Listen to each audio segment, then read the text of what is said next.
remember feeling like his band's like making it, like that for us is like, oh crap, we're playing the main stage, like this is as good as it gets, like for me, like that's all I felt like that could do anything from that show. So this is that first main stage show. So for me, getting to play So on the main stage with the breaking of the dam, I had been hoping for.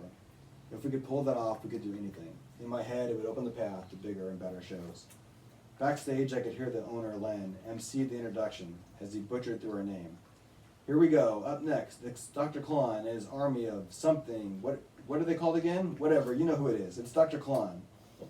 Darkness covered the standing room only hall as cheers and applause cut through the murmur of earlier conversations echoing off the concrete floor. The bright stage lights burned through the darkness and Chris enters to the stage.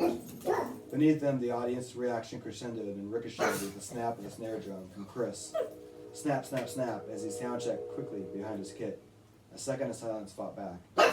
The overhanging lights lit up Pat's silhouette. His bass, held perpendicular to his tall frame, balanced him a few feet from the edge of the stage alone. Pat's long fingers began their dance. They pulled and contorted the strings into thick, thumping twangs, steady, deep, low plucks in the rhythm of the opening bass melody. Backstage, I crouched down. As Pat pounded out his bass intro, Jason threw his legs over my shoulders like he was about to play a game of chicken. I'm gonna try to lean way back while you're running around, Jason yelled from above me. Dude, do not lean too far, I might drop you. Oh, Jason laughed. It would be so funny if you dropped me. Ugh, do not do that, I grunted, struggling to push myself up from my crouch to an upright position. Jason's crotch pressed against the back of my head and his feet dangled on either side of my chest. His laugh filled my ears. I knew that cackle meant he was gonna try to fall. He turned to the line up on his guitar. The first note from his Ibanez rang out through the amplifier. We burst onto the stage with Jason playing his guitar, hiked up to his chest, from his position on my shoulders. Chris pounded in on the drums, hammering away in time with Pat, as Jason introed a quick guitar solo. The dark stage was solid beneath my feet, and I carried the weight of the two of us. The lights barreled down, flashing colors like an epileptic seizure, as Jason bent the strings hard against his fretboard, and his right hand picked out the opening solo. I zigged and zagged the stage, trying to keep my balance, while he leaned back as far as he could, pushing and testing my ability to keep him upright. Frickin' Jason, I knew he'd try to make us fall. There was a push and a pull as he bent his body back and then forward over his guitar, pressed on his chest above my head, attempting gravity to bring us down.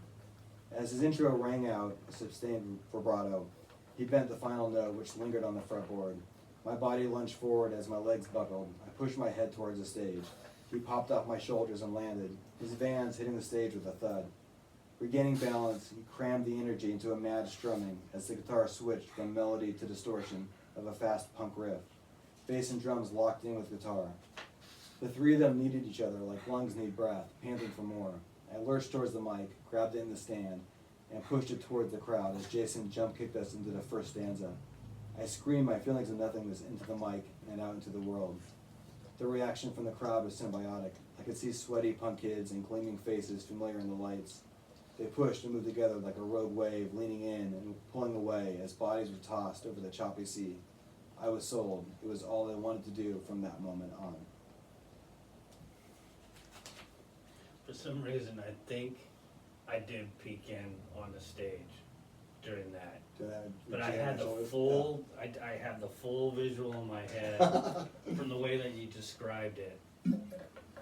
Yeah. That is so hilarious. I think it was an Iron Maiden thing that like is where that came from. That Oh yeah, yeah. like it was on the shoulders. I'm like, let's just run out because the song opened just bass and drums, and then Jay would do a little solo in the beginning, and then the song would go in. And so while he was soloing that little intro part, I was running around with him on my shoulders, and and he was like trying to get us to fall. Like he was his goal, and I was like, dude, I don't want to fall. Like I'm like trying to like stay. Yeah. I have this visual in my head of like connivingly like trying to get us the ball. Yeah.